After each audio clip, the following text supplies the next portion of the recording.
PPIs are a disaster, really bad for heart health, it turns out, because they get in the way of our noxious nitrate. Well, a warm welcome to you all. I'm JJ, I'm a life coach and I eat mostly meat. I'm Eric, I'm a novelist and I eat mostly meat. And in this video, we're going to dive into why carnivore works, and specifically in one area why it works, because I was watching a carnivore influencer this past week, and this person got a question from a newbie. And this newbie was asking, said, I've been on carnivore for about a week, and yes, I'm experiencing these benefits, but why does this actually work? And I think once we've been doing it a while, we take for granted that people just know all the benefits of carnivore and exactly why it works. But the truth is we throw around a bunch of terms and we don't really understand it all the time. I know I learned something about this. Yeah, absolutely. And we see it all the time with people who do undertake diet fads. Like it's the lemon juice fast or the potato diet. And often it's just because somebody said it works, somebody tries it, and they don't think at all about the underlying mechanism about why it works. But carnivores are different because we're so under assault by people who think we're stupid or crazy that we do our homework and we learn why it works. So this video is really focused on the inflammation aspect of why carnivore works. And it's like one of the most important parts. It really is. Because we get so many of those non-scale victories because of how carnivore reduces our systemic inflammation. So before we say more about that, we should backtrack and talk about inflammation itself. Yes. So we're going to distinguish between two types of inflammation. There's acute inflammation. Aww. It's so cute. So sweet. But kind of. That's the one we like. And then there's chronic inflammation. So acute inflammation is, for instance, I sprained my ankle. I twisted my ankle and I've got this injury. Or I did a workout that was really hard. That's a good one. Yep. Yeah. Or, oh my gosh, I've got this cold bug and my body needs to take care of it. Yep. And so the body mounts a response to deal with this injury by increasing blood flow to the area that's been damaged. So if you've done workout, you've had sore muscles. If you've hurt your ankle or your elbow, you can get pain and swelling. And the body is releasing cytokines and signaling the whole systems to say, hey, we need to get nutrients here and we need to take waste products out. So we're going to create some swelling and then we're going to create some pain to disincentivize this individual from moving it too much. Or even fatigue. Yeah, sure. With a cold or something. Especially, you might get fatigue and so you're immobilized to a certain extent so the body can really rest and heal. But as the injury heals and it clears, then the immune response stops. And so that makes it acute. It happens and then it ends. Yes. So chronic is when that inflammatory response happens and it doesn't quit. It just keeps going and going and going. So why is this a bad thing? Well, the same response to an injury starts to get mounted, but if it doesn't stop, it can start injuring the whole system. So if this is going on for months or weeks or years or decades, the body can actually be damaged. So what causes these responses to happen? Well, the body's recognizing an injury or a toxin or some sort of threat. And unfortunately, the foods we eat, the chemicals we're exposed to, the mold in our houses, the cosmetics or soaps or household cleaners that we have, all agricultural chemicals, pharmaceutical medicines can all cause an inflammatory response when we take them, when we're exposed chronically. So I want to see if this is right then. So we go from a healing response, inflammatory response being healing, to when it's chronic, it starts to damage things? That's right. Okay. And so we want to get rid of that chronic inflammation in order to allow the body to get to its normal state without all of the cytokines, the reactive oxygen species that cause all the oxidative stress that result in long-term. We have IBS, cancer, neurological, mental health problems, cognitive issues. Did you say cardiovascular? Cardiovascular disease. Arthritis. Oh, yeah. Arthritis is a big one. Yeah, skin issues. So all of these issues are caused or exacerbated by this chronic inflammation. So the immune system, the whole repair response is in overdrive, and it won't stop because we keep exposing the body to the same thing again and again. And with autoimmune, sometimes the body starts to misdiagnose and see some of the natural processes in the body, proteins, as a problem and mount an immune response to the body itself.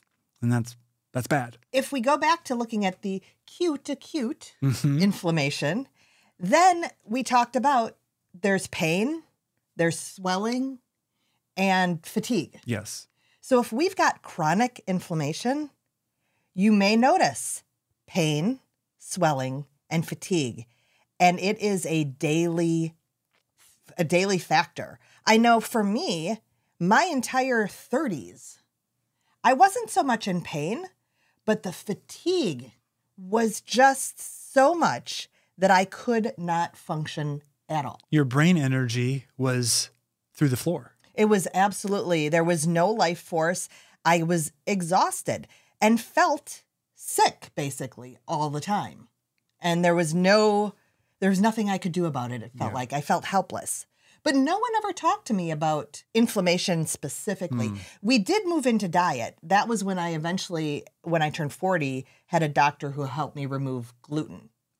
Now, one of the ways a doctor will identify systemic inflammation is through the HSCRP blood lab, which you may be familiar with. There's also the CRP.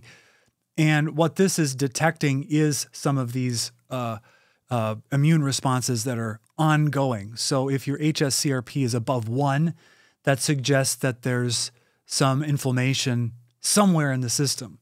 But it's not very precise. It could be an acute issue as well. It could be, yeah, because a broken foot will increase your HSCRP.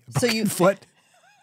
I don't know where that came from. So this is a marker you'd want to check. Maybe if it's elevated, you want to retest and see if that is a thing that's happening all the time or if it was just an isolated incident. If you're experiencing this very dangerous symptom that doctors always call aging, you are experiencing some inflammation, most likely, and you could slow that aging and maybe even appear to reverse it a bit if you can get the inflammatory response under control. Yeah. So let's talk a little bit about carnivore then. This is why carnivore works, is because it reduces inflammation. So one of the primary ways that carnivore fights inflammation is removing all of the food things that cause the inflammatory response, particularly the sugar, the processed carbs, the seed oils, and all of the additives and preservatives that the body doesn't recognize as legitimate nutrition. And so when you take all of that out, your body has to do way less work to manage mounting a response to that. And this is why when people go vegetarian or vegan in a clean way, they can also get an initial reduction in inflammation. Yes. Because they're taking out all of that stuff. Yes. If they remain vegetarian, vegan, and they're eating their Cheerios and a Milky Way bar, that's not going to result in as good of success. No. And for many of us, and I alluded to this earlier, there are actually issues with the plants themselves. So a vegetarian or vegan can have really good results at the beginning, but then as those plant toxins build up, there can become a chronic inflammatory response. So that could be something like, for me, gluten was huge.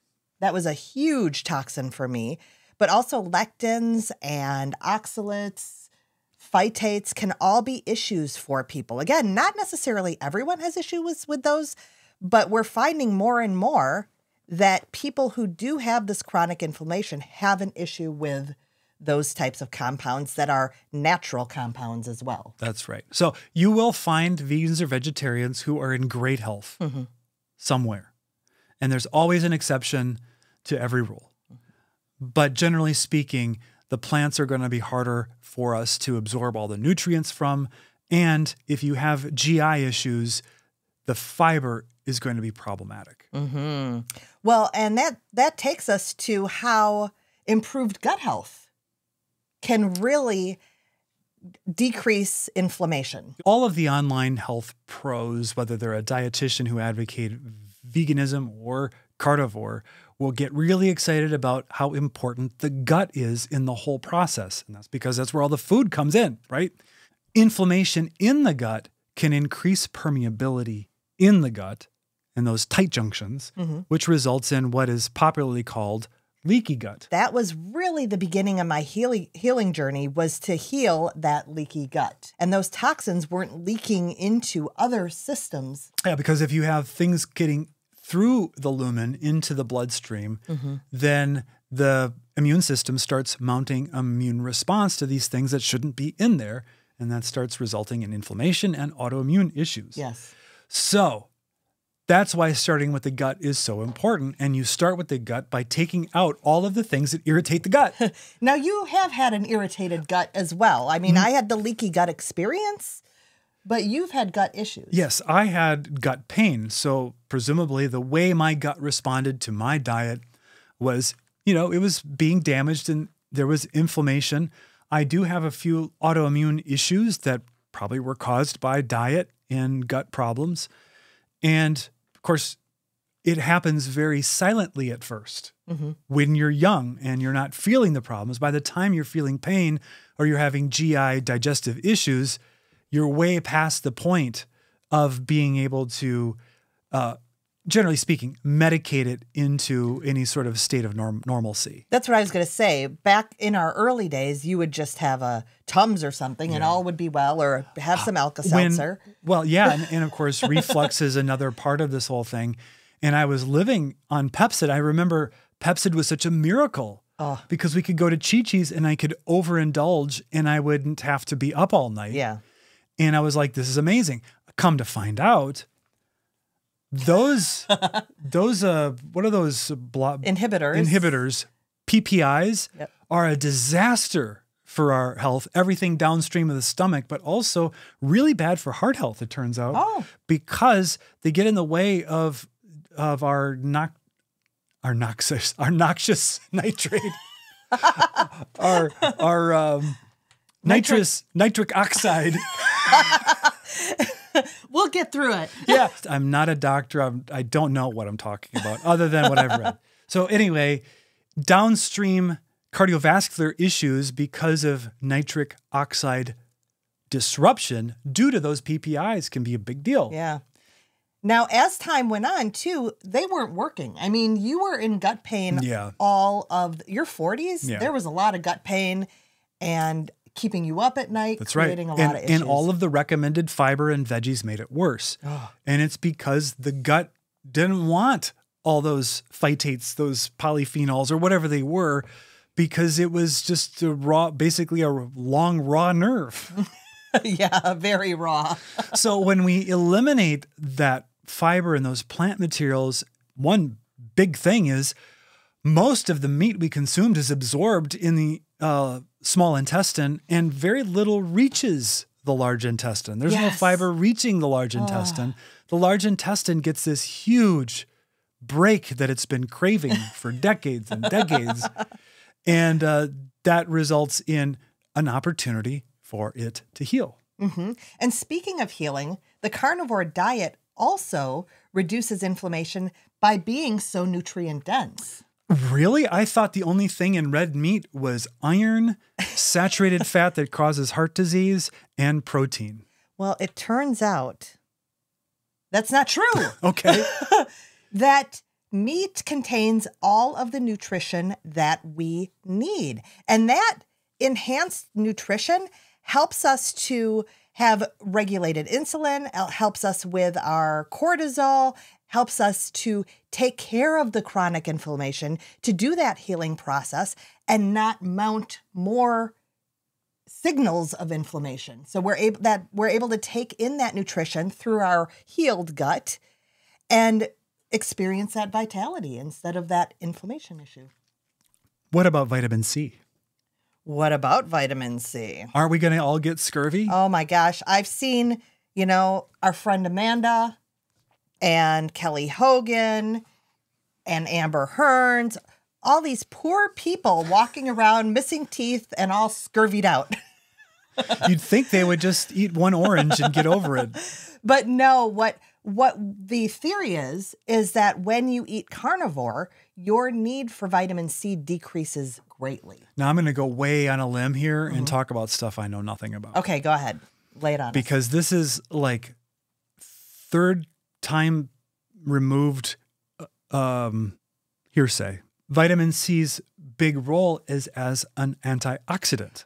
Yes. And so if we're eating anti-inflammatory carnivore foods, we are not creating all of those reactive oxygen species that need antioxidants in order to clear them and keep them from damaging tissue. And therefore, the requirement that a carnivore would have for vitamin C would be lower, and you'd be able to get enough from meat. I heard, I wish I could remember, one of the carnivore influencers said exactly that.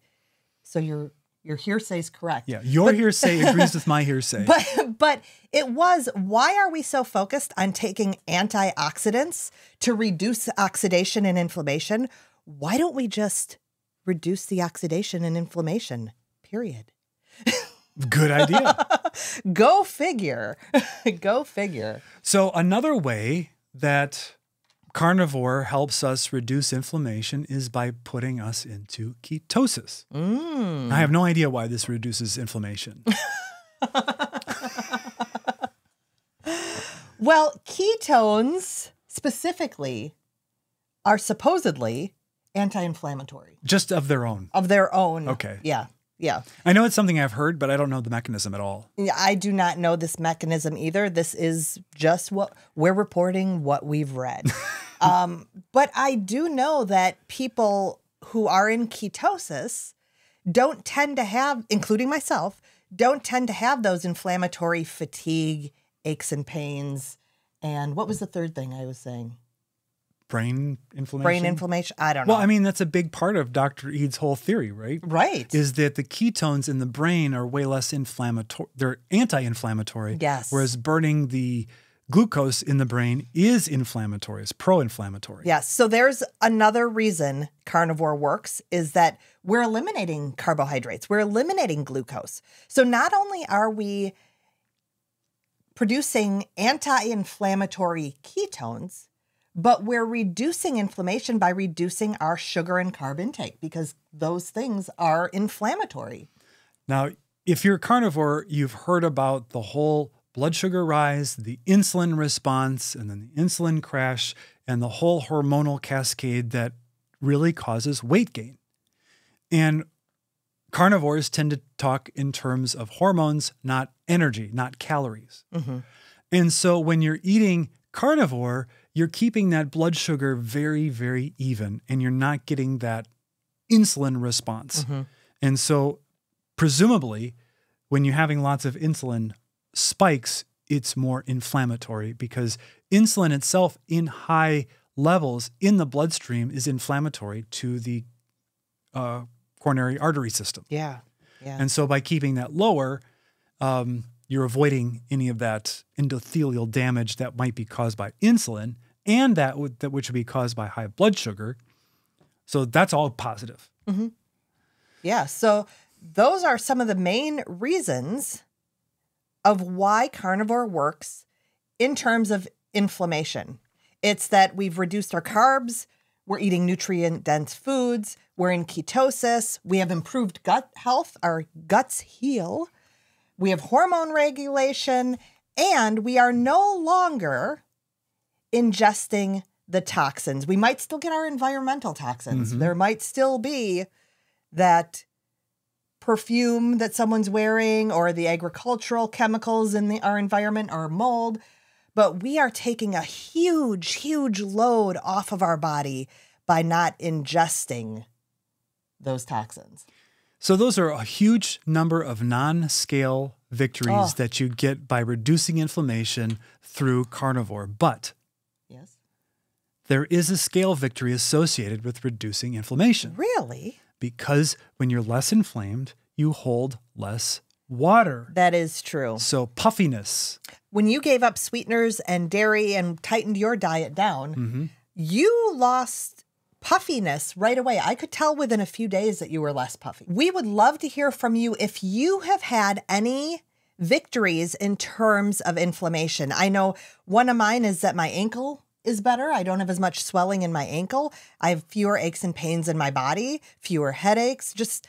I notice a lot around inflammation.